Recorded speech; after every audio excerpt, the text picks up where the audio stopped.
नमस्कार मित्रों, मेरा संक्षिप्त परिचय देता हूँ। मेरा नाम है राहुल चिमन भाई मेहता। मैंने 1990 में कंप्यूटर साइंस में आईआईटी दिल्ली से बीटेक किया। फिर मैंने अमेरिका से मास्टर्स किया कंप्यूटर साइंस में 1992 में। और मैं कंप्यूटर प्रोग्रामिंग का काम करता था यूएस में 1999 में, अभी भी कर रहा हूँ। और 1999 में मैं इंडिया वापस आया और पिछले 12-13 वर्षों से मैं राइट टू रिकॉल के कानूनों का प्रचार कर रहा हूँ। तो आज की जो YouTube वीडियो है, आज तारीख है 8 जनवरी 2012 और आज जो टॉपिक लिया है वो एक अन्ना हजारे का जो लैंडमार्क स्टेटमेंट था कि हिंदुस्तान के वोटर 100 रुपये साड़ी और दारू के लिए वोट बेचते हैं, उसके बारे में है। ये बिल्कुल झूठ बात है कि वोटर अपने वोट बेचते हैं।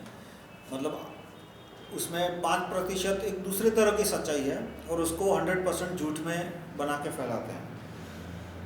मैं खुद इलेक्शन लड़ा हूँ, मैं 3 चुनाव लड़ा हूँ। मुझे 7,500 वोट मिले थे, 7,300। मई 2009 में मैं लोकसभा का चुनाव लड़ा था। तो गरीब एरिया में से भी मुझे वोट मिले थे और मैंने कहीं मतलब 1 रुपया नहीं दिया किसी को कोई दारू नहीं दिया, कोई साड़ी कपड़ा कुछ नहीं दिया था। और इसमें जो एक वोटर की साइकोलॉजी होती है वो इस तरह की होती है कि वो रेशनल है, इरेशनल नहीं है। आप कहोगे कि भाई वोटर गलत आदमी को वोट क्यों देते हैं, ऐसा नहीं है। वो देखते हैं कि भाई कौन कौन आदमी है और उनमें से एक को वोट देना होता है। तो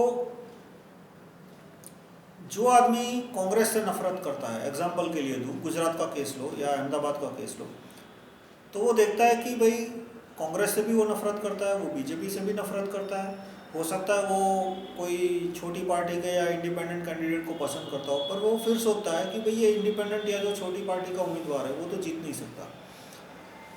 यदि मैंने इसको वोट दिया और कहीं कांग्रेस वाला 1 वोट से जीत गया तो, या बीजेपी वाला 1 वोट से हार गया तो। और कुछ लोग हैं वो कांग्रेस से नफरत करते हैं या डरते हैं कि भाई कांग्रेस आ गई तो 5 दाऊद अहमदाबाद में खड़े कर देगी।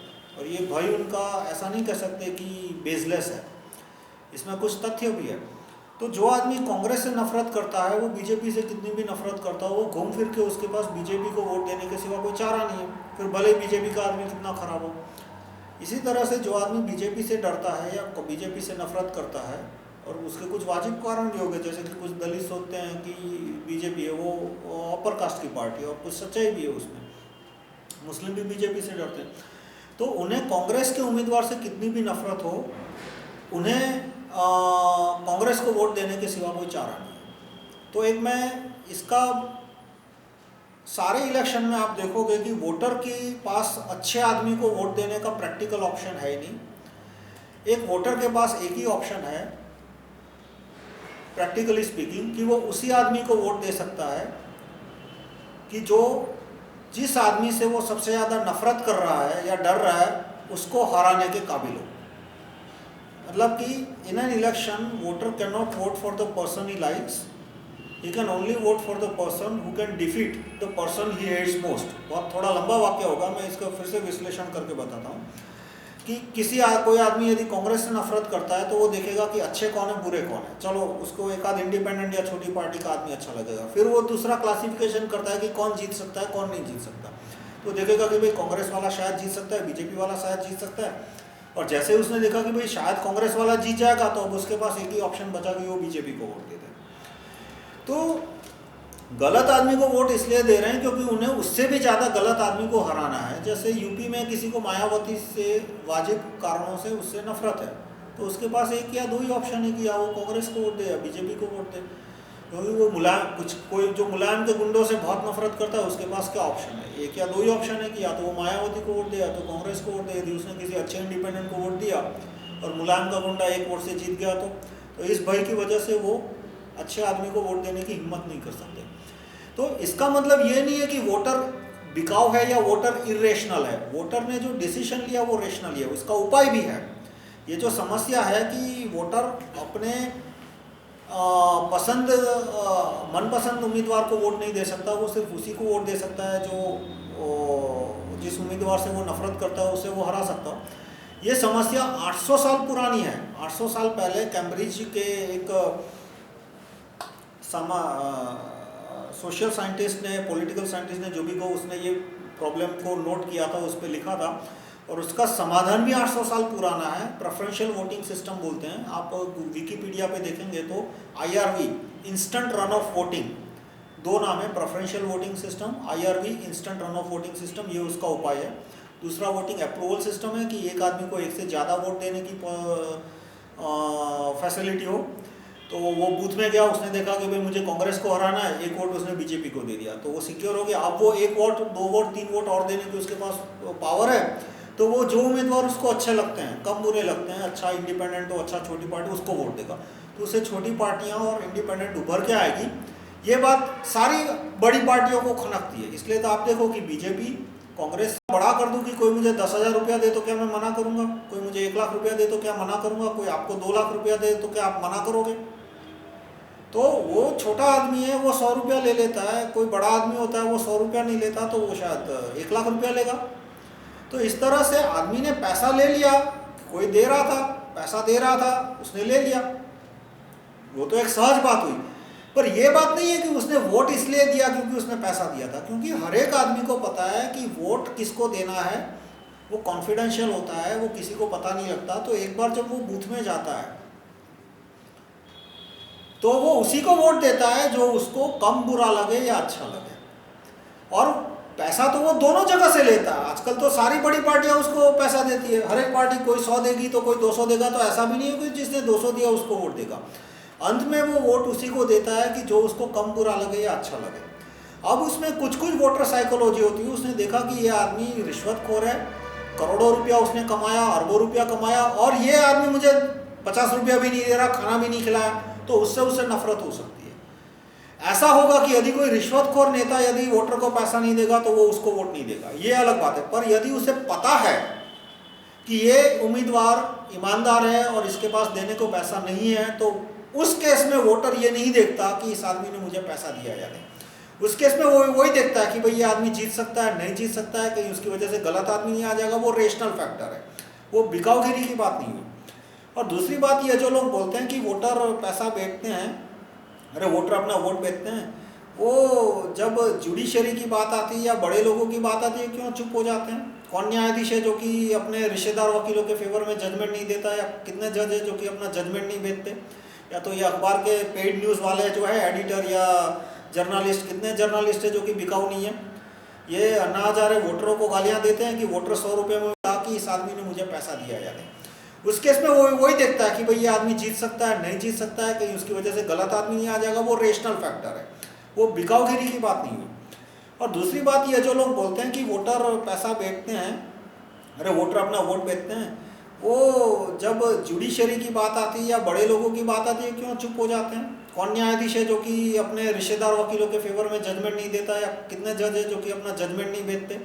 या तो ये अखबार के पेड न्यूज़ वाले जो है एडिटर या जर्नलिस्ट, कितने जर्नलिस्ट है जो कि बिकाऊ नहीं है? ये अन्ना हजारे वोटरों को गालियां देते हैं कि वोटर 100 रुपये में वोट देते हैं, वो जर्नलिस्ट को क्यों गालियां नहीं देते कि आप जर्नलिस्ट तो पैसा लेके न्यूज़ छापते हो? या एडिटर को क्यों नहीं बोलते कि all editorials are paid editorial, which is a fact. Every news is a paid news, every editorial is a paid editorial. ये जो सारे कॉलम आते हैं, columnist, every columnist is a paid columnist. वो सब दलाली होते हैं सारे के सारे कॉलमिस्ट। वो नीरा राडिया की टेप में आपने देखा होगा, हिंदुस्तान टाइम्स का एक कॉलमिस्ट था, वो वही छापता था जो 2-3 दिन पहले फ़ोन पे बात हुई। तो बड़े लोग हैं, वो बड़े सौदे करते हैं और उसका तो इन लोगों को जिक्र नहीं करते, या तो गलती से कभी एक आध बार कर दिया।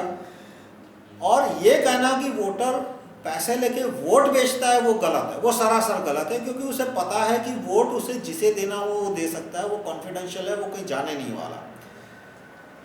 तो मैं अपना समस्या में समराइज करूँगा। कुछ लोग देश में ये बस ये डेमोक्रेसी को तोड़ना चाहते हैं, गिराना चाहते हैं, ख़त्म करना चाहते हैं, इसलिए इस तरह का कुप्रचार कर रहे हैं कि वोटर है वो बिका हुआ है। पहले बोलते थे कि मेरा नेता चोर है, अब ये बोलने लगे कि मेरा वोटर चोर है। क्यों? क्योंकि आपके अनशन में नहीं आया। भाई आप ऐसे बिना फिजूल की बातों पे अनशन करोगे तो नहीं आएगा। और जब वो वोटर अनशन इलेक्शन लड़ता था तो हर हफ्ते 2 बार, मंगलवार को और शुक्रवार को, मुझे रिपोर्टिंग करना पड़ता था कि मैंने कितना पैसा खर्च किया। अब जो आदमी 2 नंबर का पैसा खर्च करने वाला है उस पर तो ये कानून वैसे भी अप्लाई नहीं होने वाला। आप हफ्ते में 1 बार रिपोर्टिंग कराओ, महीने में 1 बार रिपोर्टिंग कराओ, या हफ्ते में 7 बार रिपोर्टिंग कराओ, जिसको 2 नंबर का पैसा खर्च करना है तो वैसे भी रिपोर्टिंग नहीं करने वाला। तो इस तरह के कानून के ऊपर कानून बनाने का कोई फ़र्क नहीं है। यदि इलेक्शन का खर्चा कम करना है तो मैं कहूँगा राइट टू रिकॉल का कानून लाना चाहिए। जैसे ही राइट टू रिकॉल का कानून आएगा इलेक्शन के खर्चे सारे कम हो जाएगा। क्यों? क्योंकि जब उम्मीदवार को पता है कि 15 दिन में उसकी नौकरी जा सकती है तो वो 10 करोड़ खर्चेगा ही नहीं।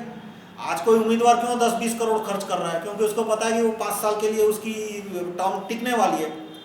जब उसको पता लगेगा कि लिया, बाद में यही सोचा कि भाई इसको तो वोट देंगे, ये तो जीतने नहीं वाला, और इसकी वजह से कहीं कांग्रेस जीत गई तो, या तो किसी ने और उल्टा सोचा कि इसकी वजह से बीजेपी जीत गई तो कांग्रेस, जो आदमी कांग्रेस से नफरत करता था उसने बीजेपी को वोट दिया, जो बीजेपी से नफरत करता था वो कांग्रेस को वोट दिया, और उसके पैसे सारे पानी में गए।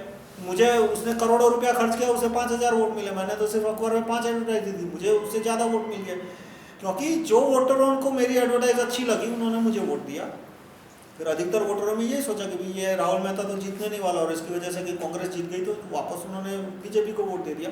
पर वो डिसीजन रेशनल डिसीजन था, वो पैसे से इन्फ्लुएंस डिसीजन नहीं था। तो हमें इसका समाधान क्या करना चाहिए कि आज की सिस्टम में तो ये रहेगा कि वोटर के पास एक ही वोट देने की फैसिलिटी है, इसलिए वो गलत डिसीजन लेगा, और मतलब लीस्ट बैड डिसीजन लेगा, और इन द प्रोसेस वो बेस्ट डिसीजन नहीं ले पाएगा। तो उसका सॉल्यूशन है कि हम इंस्टेंट रिकॉल वोटिंग की ओर ध्यान डालें। ये नहीं कि हम बोले कि वोटर चोर है इसलिए इलेक्शन के ऊपर और कानून बनाओ। भाई और क्या कानून बनाओगे?